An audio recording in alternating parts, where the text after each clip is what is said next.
Hi, I'm Jim from Shapes, the exclusive accounting partners for the Kent FA. This video is all about financial reporting for your football club.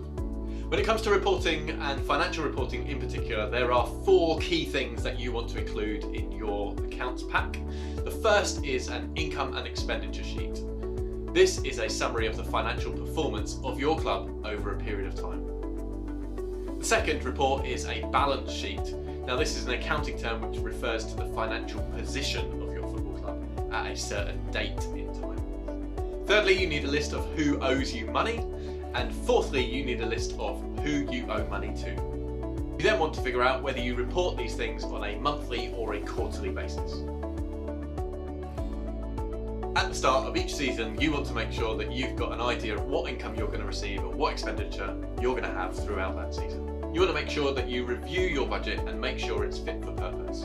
Then you want to be able to report against it, highlighting any differences with commentary.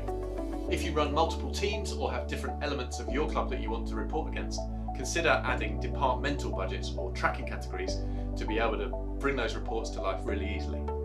If budgeting is new to you, then just make a start. It can always be improved and tweaked as you go. For lots of clubs, we realise that cash flow is really tight and needs to be managed carefully, and it's important to get it right. You need to have a good understanding of what of your expenditure is fixed and what is variable. Once those things are known, you can look at what types of income can be brought forward or increased, and what types of expenditure can be decreased or perhaps pushed down the line. It's also really important to look at whether the money that you're spending is receiving a return and is worth that spend.